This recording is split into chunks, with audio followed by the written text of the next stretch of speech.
Hey guys, at what point are you willing to say, this is a hill I will die on? At what point will you throw your stars down, as Admiral William Dean Lee says on our podcast this week? It is time for us to rise up, men. It is time for the men of God to stop being silent. If you're sick and tired of being sick and tired, you are going to love this podcast episode. Man of the Arena Army, we salute you. Hey guys, thanks for listening to this episode of the Man of the Arena podcast. I'm Jim Ramos, your host of Spotify's #1 podcast for Christian men, and your guide to help you becoming your best version inside the stress bubble and beyond. Hey guys, I want to jump in today to our hero story. This hero story comes from Ben through Instagram, and Ben lives in the state of Southern Illinois. So just like us Oregonians, they have the state of Northern and the state of Southern. So he's from the state of Southern Illinois. He says this. He says, hey, I've been listening to your podcast for almost a year and I love it. This is really cool. Now check this out. He says, your podcast has inspired my dad and I to start a men's ministry at our church. That is so awesome. He said these guys have responded in a huge way, and now we're getting guys from other churches to join our community. That is so rad. So thank you so much, Ben, for hitting us up there and sharing that story. That is really, really encouraging, guys. So hey, Ben, make sure you hit us up at info@menofthearena.org. Send us your physical address so we can shoot you some swag. And guys, I want to let you know, Man Law update. So the Man Law book has been written. The rough draft has been sent, and in the next probably 2 or 3 months, that's going to be uploaded to our website as a free resource for you. We're going to pull down my book, Tell Them What Great Fathers Tell the Sons and Daughters. But from now on, we're going to move the Man Law to the end of the podcast because we want to jump right in to our guest for today. Hey, I'm excited, guys, to bring on our show Vice Admiral William Dean Lee. He lives in Richmond, Virginia with his beautiful wife of over 41 years, his first and only wife, Mary. Vice Admiral Lee served nearly 36 years in the Coast Guard along the Atlantic, Pacific, and Gulf coasts. He concluded his career as commander of the Atlantic area, a force of over 21,000 strong. Since his retirement, Admiral Lee's been serving as honorary professor of military science and senior fellow at the Joint Forces Staff College in Norfolk, Virginia. It's a pleasure to have you on the podcast today, Admiral. How you doing? I am well. Thank you, sir. I really I appreciate your haircut. That's the best I can do. It's the best anyone could do at this point, right? Oh, man. Hey, can you before we get you going on the questions, can you tell us a little bit more about yourself, what makes you tick, things you enjoy? Well, hey, I enjoy life. What makes me tick? I mean, I get out of bed every morning looking for something worthwhile to do.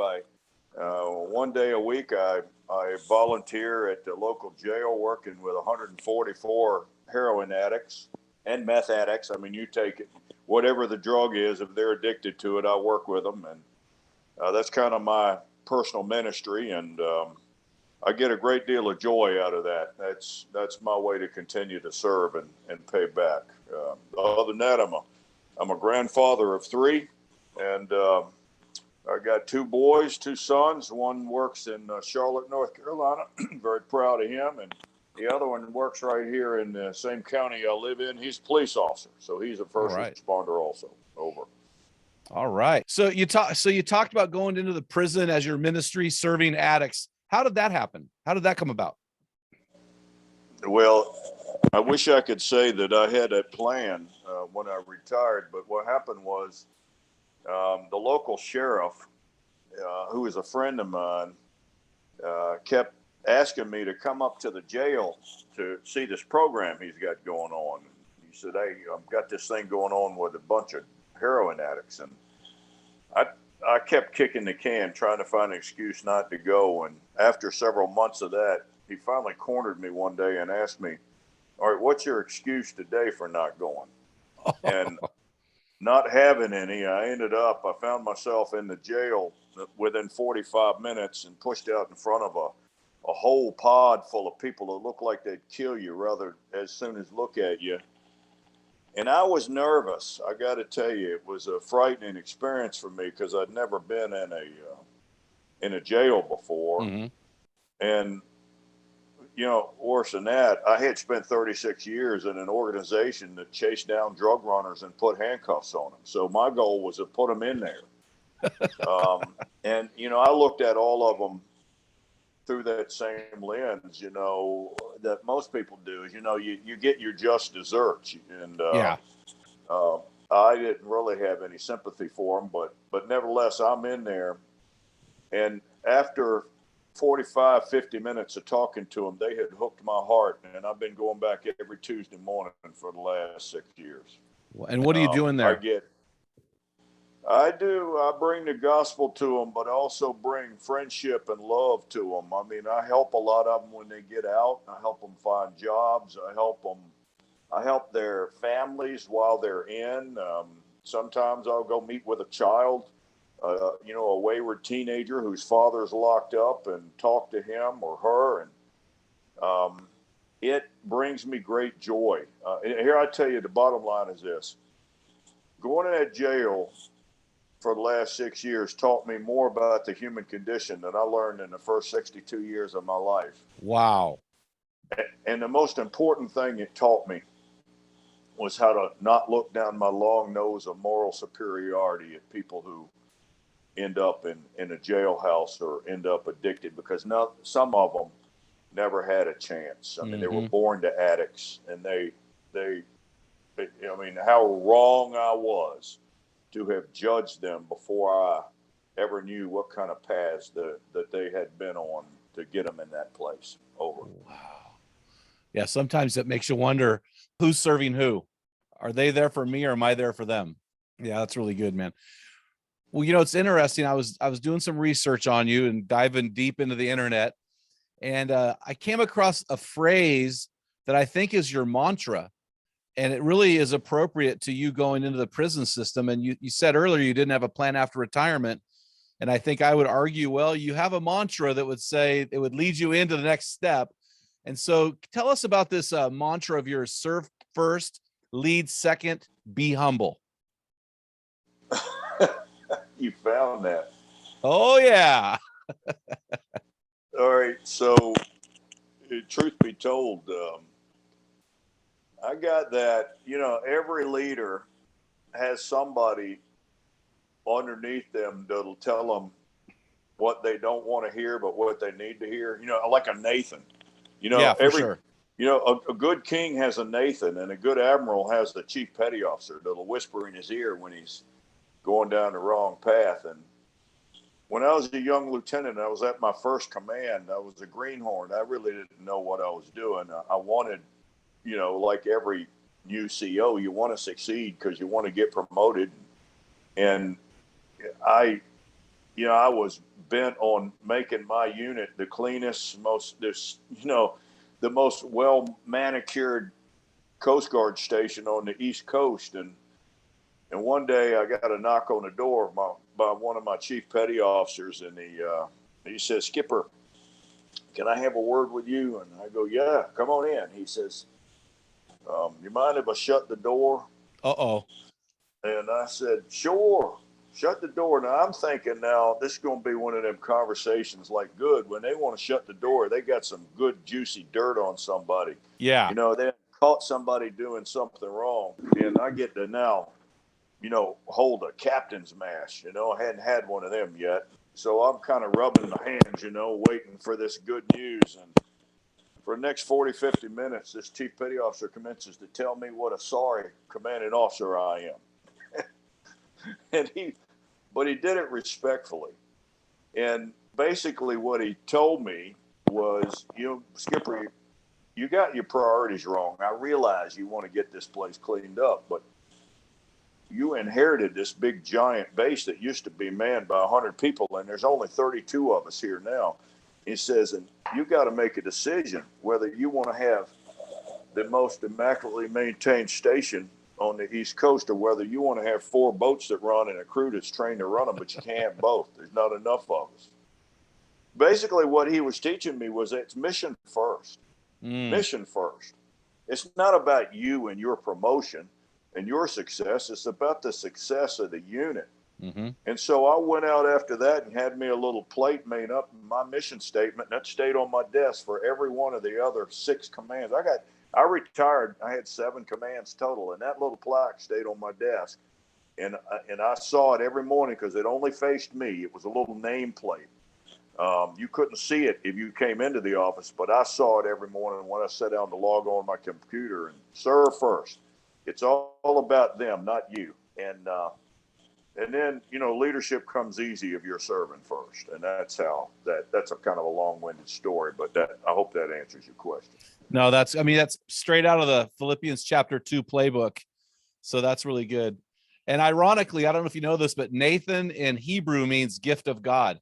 So, sometimes we need those guys. They're a gift, because a lot of times we don't get the guys calling us out. So I appreciate that. Well, so, hey, I love this mantra: serve first, lead second, be humble. That kind of a mantra, it makes sense that you'd be in the prison, working with and ministering to guys that you could have arrested on open water. But I want to move into something that's happened in recent events surrounding a lot of our heroes in the Coast Guard who refuse to be vaccinated. And you've come under some fire, and you've been in the news for some of this stuff. Do you want to walk us through what happened and what pulled you and compelled you into that arena? Yeah, sure. So, when I retired, I really, stepped away from the Coast Guard. I wasn't following what they were doing. I don't even read the retired newsletter. I mean, it's not that I'm not interested. It's just that I had my turn. It's now their turn. Yep. And so if some Coast Guard issue comes to me, it's because somebody takes it and throws it in my lap. Mm-hmm. And asks me my opinion about it. But on September 11th of all days, it was a Sunday, I had just gotten home from church, and I get a call from an attorney that's representing 7 Coast Guard cadets who just got expelled from the academy for not taking the vaccine. And he called me up, and he's really, what he was looking for was, he was trying to find a way to get to Coast Guard leadership, and he'd seen my name on one of those, I think at the Family Research Council, led by Tony Perkins, conservative site, where Mm-hmm. I had, there's a bunch of generals and admirals that sign up supporting that cause. And I think he was just searching for a Coast Guard officer on there that he thought would be like-minded. And so I'm it. And so he asked me if I could do anything to get leadership to undischarge or unexpel those cadets and bring them back to the academy. And I said, well, what are the other service academies doing? And he says, well, that's the point. The West Point and Annapolis have an injunction on them. They're not expelling their cadets. They're letting their unvaxxed ones stay in school right now. And this looks bad on the Coast Guard. And so I go, well, let me see what I can do. So I tried to contact the commandant. I sent a private email. And after 7 days, after not getting an answer, I sent a second private email to the chief of personnel and copied the chief of public affairs and another admiral. And I got an acknowledgement that they had received it, but it was just an acknowledgement. Thank you for the note, but they're not going to answer it. We're not doing anything, basically, is what happened. And so I decided after finding out that almost all of the 1,235 people who had requested religious accommodations had been denied them, except for 12 people who were retiring, that became an issue for me. Yeah. Because that's a First Amendment issue. And after all, we officers are sworn to protect and defend that Constitution and, against foreign and domestic. And this is a domestic issue. And so I took it on. And I got in the news. I wrote that open letter to the Flag Corps. And then I found out who my friends are and who my friends aren't. And that's kind of here where we are right now. Over. Yeah. Now, by Flag Corps, we're talking about off people that have reached the rank of admiral. Yeah, that's right. Yeah, so Okay, I was okay. talking to all of the admirals, active duty and retired, via social media, and I don't know how many of them. I mean, obviously, I don't have the addresses of all them people, so the only way you can post a letter to get to them is social media, and it, believe me, it got passed around. I think most all of them were aware of it. So what are some repercussions you've seen? You find out who are friends and who are acquaintances. I got one ally that comes out publicly on it. Rear Admiral Pete Brown, who was a former 7th District commander. He teamed up with me, and so we've been trying to educate those that we think need to be educated on the issues associated with this from our standpoint. We're not making any headway on it, but there's a lot of lawyers involved representing a number of service members from all of the services. And what we're hoping to do is get an injunction placed on our formal service in the same fashion that the Navy and Marine Corps has one on them, so that just long enough so they can work this stuff out in the courts, because there's so many questions swirling around about the legality of the mandate itself. Mm-hmm, mm-hmm. Um, uh, and there's a lot of questions about the processing of these religious accommodations, because it looks to me like a blanket denial. And had they been able to prove that they'd at least approved 20-30% of them, at least some of them, I wouldn't be making any noise. Yeah. But you can't just deny them all. And let me make this point. I'm not anti-vax. I took the vaccine and I took the booster. And I also advised officers and enlisted who came to me asking my opinion about it, even though I was retired during the height of the pandemic. And I said, hey, look, not for nothing, but I advise you to take it. I don't want to get that stuff. But now, in hindsight, looking at what we know now scientifically, that it doesn't prevent the acquisition of the disease nor the spread of it, and all of the associated health effects that young men and women are having, I say we have a duty of care to kind of pause. Mm-hmm. Let's reevaluate this, because what initially looked like a good idea is now looking more and more like a horrible idea. Yep. And it is, by discharging all of these folks, it's draining readiness out of our service when we can't find enough people to recruit to fill the vacated spots. It just makes no business sense to continue down this path. Over. Well, it's interesting. So I'm not vaccinated. My family, none of us are vaccinated. But if somebody wants to get vaccinated, that's on them. We don't care. This is not a show about vaccination. This is not a show about politics. This is a show about something deeper, but we have to start there, because that's the start of this narrative that you're going through right now. I really appreciated your open letter, and I really appreciate your service. We give our resources away to any active military of the 5 branches, police or fire department as well. So really do appreciate your service. And your letter was beautiful. It was very well written.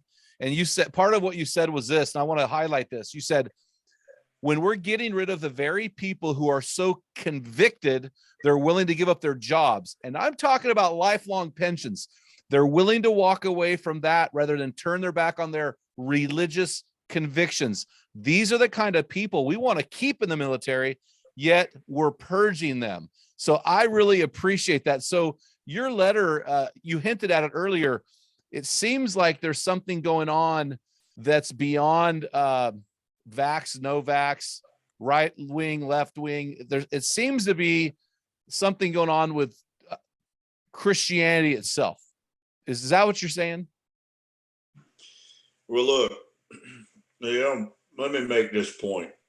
I'm not a conspiracy theorist. Never have been. All right.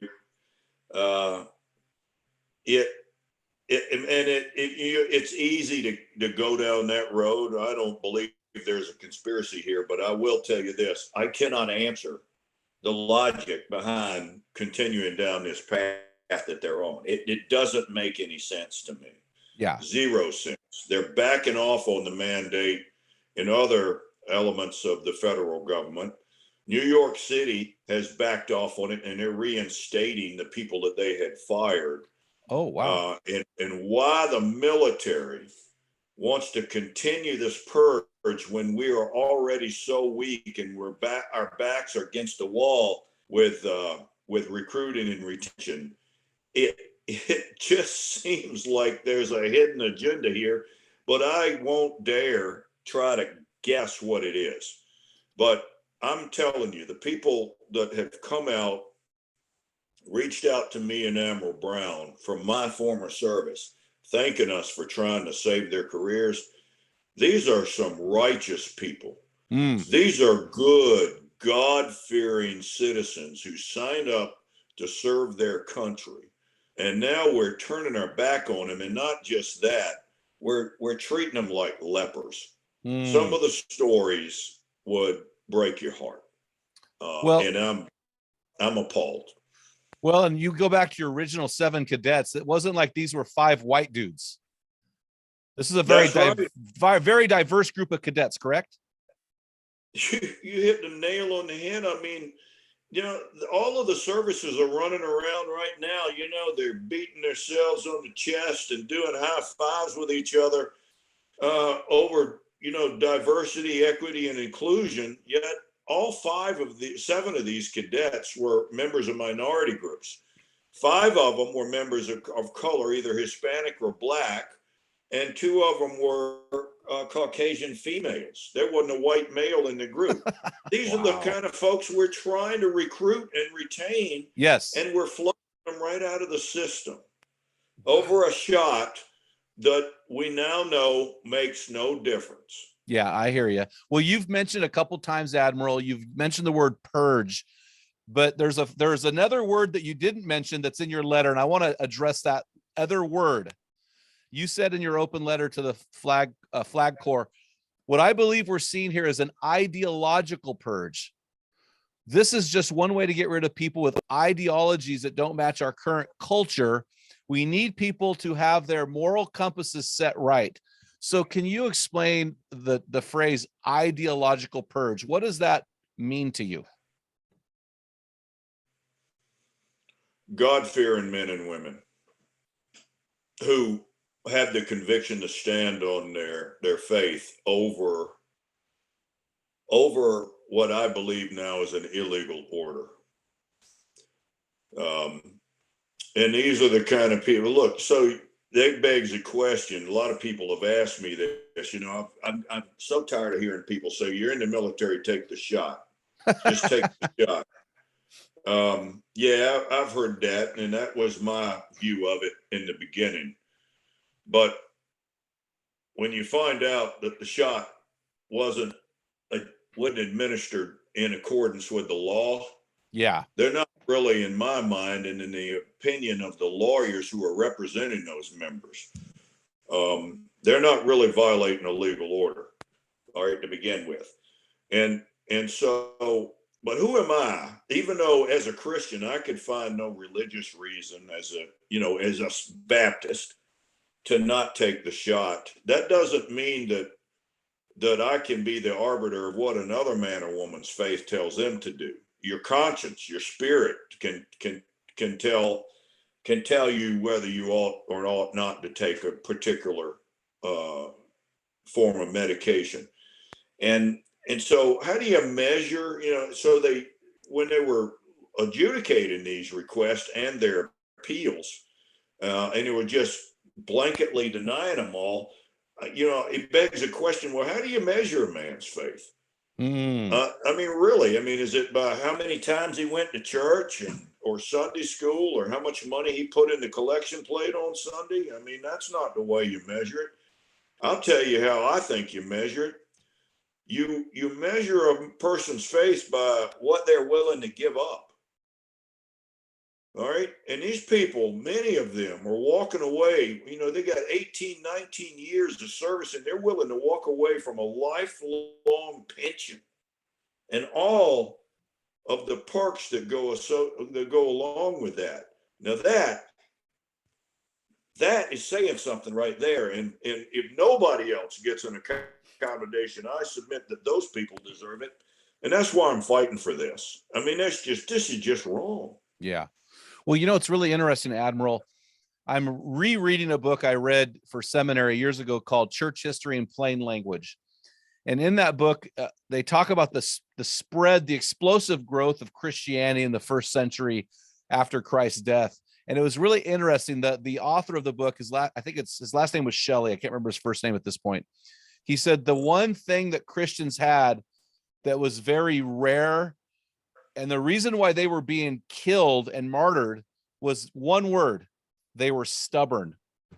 They absolutely refused to compromise, and it was an ideological purge because of this unwillingness to compromise. And so, the vaccine, no vaccine, these things are issues, but as I look at the men of the United States and the 125 other nations that download this podcast, I think, man, we have to look at North Korea, China, these places where Christianity has been, rendered illegal unless you're practicing according to state religion, and just wonder, man, are we heading that way? Do you see this ideological purge as a hint of what's to come in the future for Christianity in America? Well, yeah, kind of. I do. Let me go back. So I got commissioned in 1981. When I was commissioned, you could openly talk about your faith. I mean, there was no question about, you could have a Bible on your desk. Nobody found it offensive. And, if you back up 40 years before that, when my father was in World War II, Eisenhower, the president, they were giving Bibles to every soldier, sailor, airman, and Marine that was going overseas. They were giving them out. Mm-hmm. Now look where we are. Not only don't we do that anymore, they don't even want you talking about it in the workplace because you're afraid you offend somebody. Yet, with this new, I guess I think the state has adopted a new religion, and I call it the Church of Wokeology. And you had better worship at its altar, or you will be persecuted. And I'm not saying that, in just it's almost that bad. And so the ones that are most likely to push back against it are probably going to be those people of the Judeo-Christian faith. All right, the ones that don't buy the celebration of what the Bible says is sin. All right, and I'll stop at that. Over. Well, no, I don't want to stop at that. I was hoping we were going to get to that. Because right, I've been saying, so it's really important for men. This podcast is men who are calling themselves Christians. They are 30 to 55 years old with kids in the home, mostly. And right. I've been speaking to these guys, like, guys, we've got to get ready for the coming persecution. And it's been probably happening since 1981. And you call it the Church of Wokeology. I call it critical theory or social justice. And it's the same exact thing as you're saying. And I think that our guys have to educate themselves and realize, I've had to post a video recently and telling Christian men to stop calling their wives their partner, because the woke movement, the critical theory movement, will say a partner is somebody that can be a homosexual relationship. A partner can be a monogamous sexual relationship with a heterosexual. It can be a cohabitating committed relationship, but a marriage is different and transcends all of them because that is under covenant that God honors. And so what's happened is this wokeology church, as you call it, has come in with its terms. And so now that we've identified it as a religion, I call it a religion, we can say to people, I don't use the phrase white privilege. I don't use the phrase, I don't use these phrases because this is an ideology that is antithetical to my personal faith in Jesus. Does that resonate with you? Absolutely, especially that last point, antithetical to what Jesus teaches, because it's divisive. And yes. That's my problem. And the issue here with with men and women in the workplace, especially in the federal government, is you don't dare raise the issue in the workplace, or you're labeled a bigot or a hater. That is, it's so hard to deal with that when they're rubbing it in your face. I'll give you Yes. a great example. I saw a photograph of the Coast Guard. They had a cake made at the ball, and it had the Coast Guard symbol on it and all that, but they had the gay pride symbol on it. Now, I don't begrudge gay people from having their symbols. I have Exactly. many, many gay friends. All right. Yes. I mean, their sin is no worse than my sin or your sin. Agreed. But I don't celebrate those things that I know are sinful. And I don't want anybody else to force me, to compel me to use speech that is not in line with what I know to be the truth, nor to celebrate something that the Bible says ought not to take place, if that makes any sense. Well, it And does. it, Yeah. The thing that I think of when I hear you say that is, so you want to put a rainbow flag symbol on a military cake.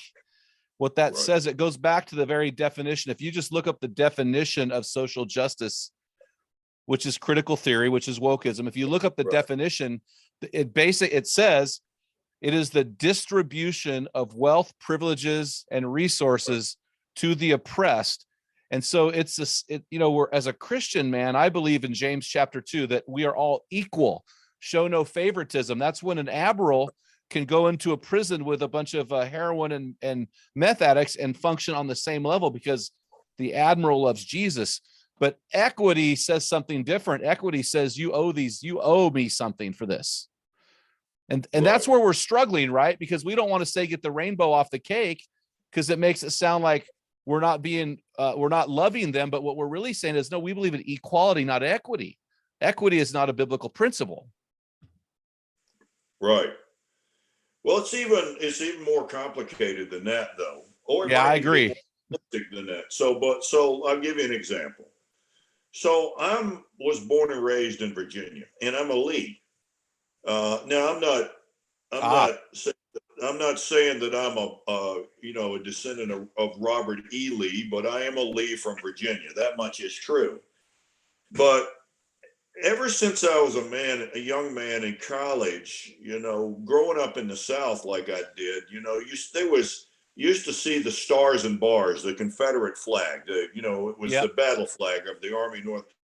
That was a symbol that a lot of men would fly, and they put the stickers on the back of their pickup trucks and whatnot. But I have to tell you, that always bothered me because, to me, that Confederate flag was represented symbols of hatred. yeah, For example, the Ku Klux Klan. When I saw that flag, I see the Klan, and the Klan to me is a group of men that are bigots. yes, And so, as a Christian, I want to love my brothers and sisters of color. And yep, so I wouldn't have anything to do with that flag. And I used to tell my crew members, you really need to think about that. Yeah, I know it's your right to have it, but do you really want to offend your brother or sister that you might expect to help save you when you get washed overboard tonight on that search and rescue case? And I talked a lot of them out of taking those symbols down and putting them away. Well, that same symbology is also important to me. There's certain symbols that are offensive to Christians. yes, for So sure. why would anybody want to put them in your face, rub them in your face? Let's take all symbols that might be offensive to anybody, any identity group, and let's set them aside, put them on the back burner. Don't bring them to work with you. Let's make it, you want to talk about equity? Make it equal for all. But they've raised certain symbols up make them more important than others, no matter who it offends. And so that's kind of where I've got a problem with critical theories, is because it is absolutely dividing us Yes. rather than unifying us. And we need unity, not division. I agree 100% because it's love that's going to win people, not not showing favoritism, not equity. You're absolutely right. I really appreciate this. So one of the things I've been pondering in the last several years, well, I've been in ministry for 32 years full time. So I've seen this transition, and I'm at a point now I'm going, okay, this is getting pretty serious. There are some serious things going on here where people are actually, like, I'm feeling and seeing a direct attack against Christianity. But then I go back to the Bible and I realize in 2 Timothy 3:12, it says, all who desire to live a godly life in Christ will be persecuted. So there's a tension now, right? I recognize that to live a godly life, I've got to do something to be persecuted. So in this case, it's these Christian men and women who are saying, I'm not going to get vaccinated. So they're making a statement for their faith. And I'm wondering if we've just gone so silent as a church that we're finally given an opportunity to be vocal about our faith, and it comes in the form of persecution. Yeah, well, here's my take on all of that is the church is still not very vocal. Agreed. You got pockets here and there, but the church kind of rolls over and plays passive far too often. Yep. That's not the church of Peter and Paul. Those guys were fighters. Yep. And we need less passive and more aggressive in terms of standing up for your faith and your rights. And I don't want anybody to misinterpret aggressive.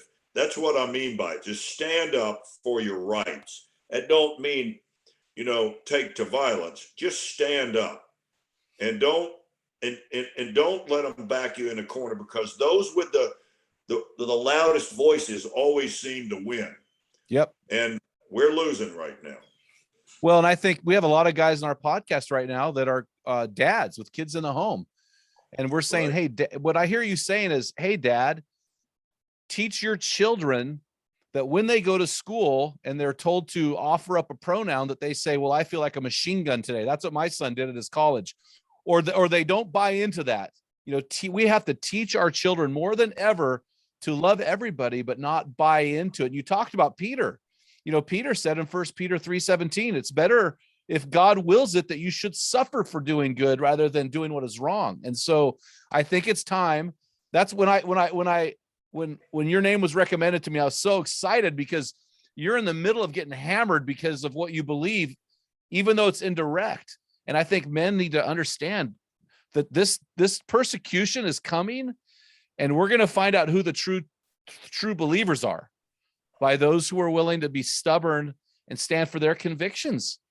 So how does the church, Admiral, how does the church speak up? You said the church has been silent, and I agree.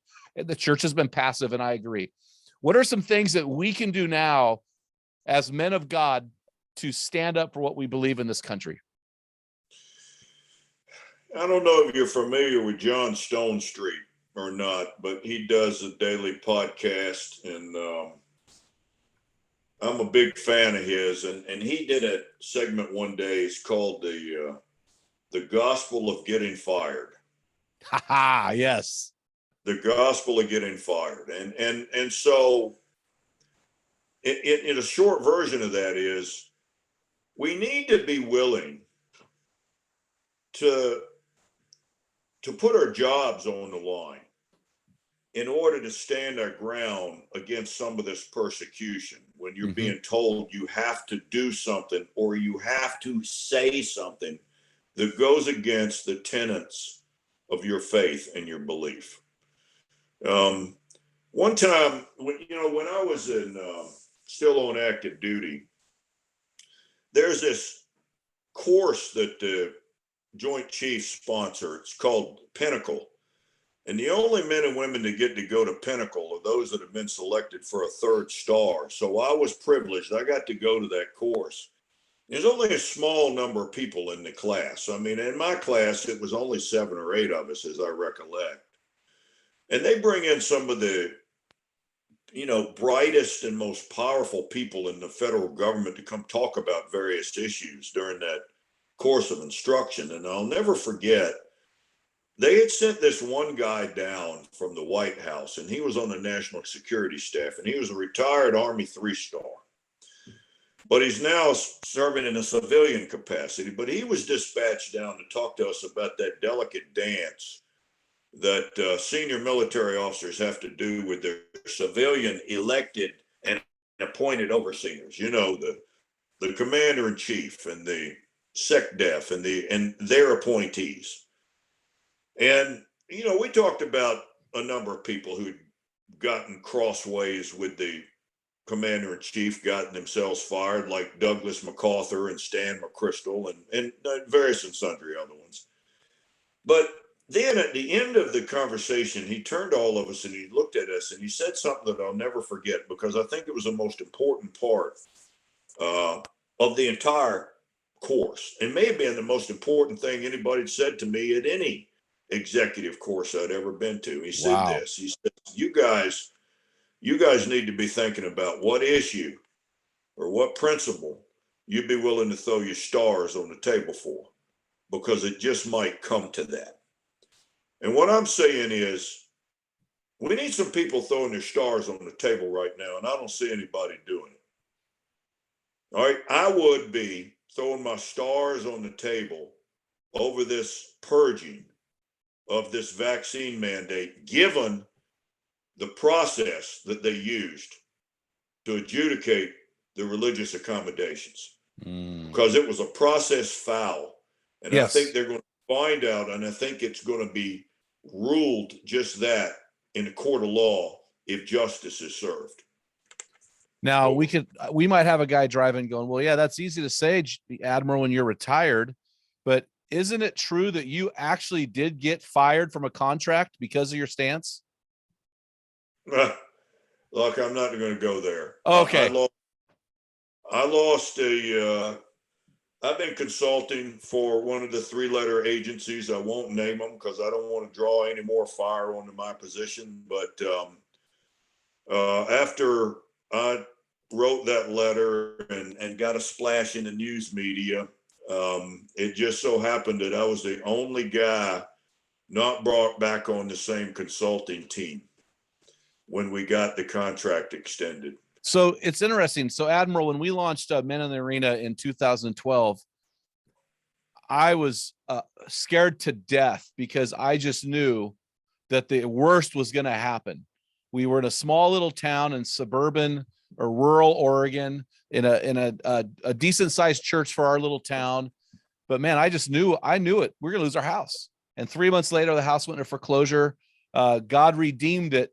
But I thought about this. So I took a risk for God, and the worst thing that could happen was I could lose my house. So you may be a high school teacher, and the worst thing that can happen for stand up your faith is you could get fired. But think about this. If you defend the gospel and get fired over it, isn't God going to take care of you ultimately? I wonder sometimes, Admiral, if we just don't trust God. And so we don't have courage to stand up for what we believe in, because we really at the core don't really trust God to take care of us. What are your thoughts? Hey, look, I can tell you from personal experience that the devil works on you. Oh yeah. When you take a stance for your faith, he will throw all kinds of problems your way. The old saying, you don't ever realize the value of something until you no longer have it. Yes. All right. And I never realized the value of all the friendships that I had in my 36 years. I mean, I truly value them. I mean, I loved my organization, still do. I love the mission. I love the people I served with. Yet I find myself on opposite sides of an ideological fence right now. Mm. And it hurts to have lost so many of those acquaintances. And it bothered me so much that I was deep. I didn't realize it at the time, but I would just say I was depressed Yeah. for the last 4 weeks or so. But I'm kind of on the other side of it now. That the old saying, "The silence is deafening." Well, it's been deafening around here, but I sleep well knowing that I have tried my best and I'm continually trying to turn this thing around. I haven't given up this fight. I'm not gaining any ground, but I haven't lost any. And I'm keeping the pressure on. I'm writing op-eds. I'm doing the occasional news interview. We've got a lawyer now that is willing to take on as clients a number of these Coast Guard officers and enlisted who are being thrown out, the non-vaxxers over religious accommodations. And I'm hoping that if we can just get a pause in the action while the courts work this stuff out, I will feel that I have served my cause, my purpose. Well, I'll tell you what, talking to you today has been so encouraging. And, I've got a book coming out. It's right there, coming out probably the next couple months, called Guts and Manhood. And it's a study of every time the word courage is mentioned in the Bible. And it was a 20-year study of mine. And I determined 4 irrefutable attributes of courage. Courage is a call to action in the Bible. It's a personal choice. It's a sign of strength, and it's ultimately a characteristic over time. But the key is there's a call to act. There's a choice that we have to make when we're called to action. And that call to action may be get vaccinated if it stands against what you believe, or, your child is being forced to do something at school that is antithetical to what you believe. And so there's a choice that we have to make to either be vocal or to be silent. And so I just want to say thank you for your courage and service, even after. So service never goes away, right? So I do appreciate this conversation today and all that you have to offer and bring to the table. It has been my absolute pleasure, my friend, and I hope our paths will cross in person one day. Yeah, I do too. I have some connections out in Virginia, and I've got some speaking stuff going on out there, so it'd be fun to connect. I was thinking about this morning as you came on. I don't know if people realize this. My wife and I went to Greece for our 30th anniversary, and we saw a church that Helen, Constantine's mother, built.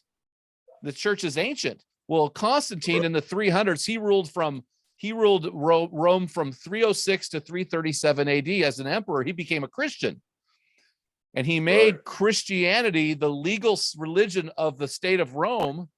And it ruined Christianity. In fact, Wikipedia says it was a pivot point into the Dark Ages.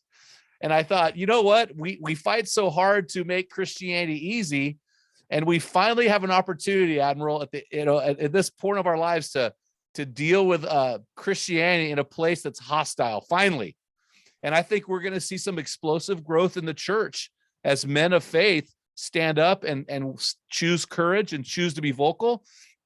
Get inspired by your podcast and say, man, I've got to stand up for my kid at school or my kid's sports team or this or that, or at work. And maybe we're going to get guys right in telling us they got fired for the glory of God.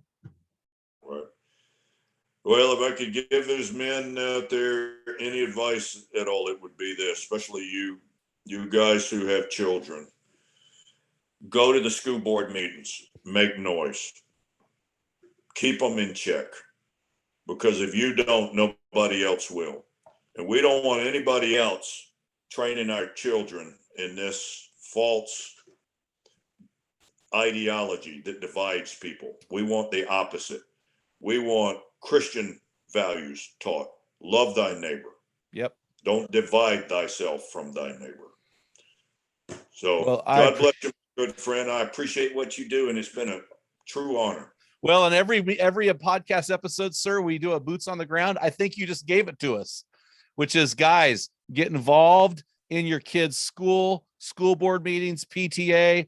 The Christian men and their families should rule the schools. So, guys, We commission you and empower you. You heard it straight from the Admiral, throwing all 3 stars at you.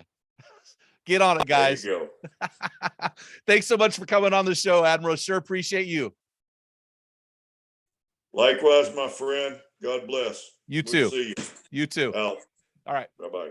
Hey guys, thanks for waiting to the very end to listen to this week's Man Law. Remember, our Man Laws are supplied by you, our heroes, and whenever we use your Man Law, we will shoot you some swag when you send us your physical address. So this Man Law is from my friend, Jay Penton. So Jay is the guy who's in charge of the Men in the Arena Facebook forum with 13,000 guys.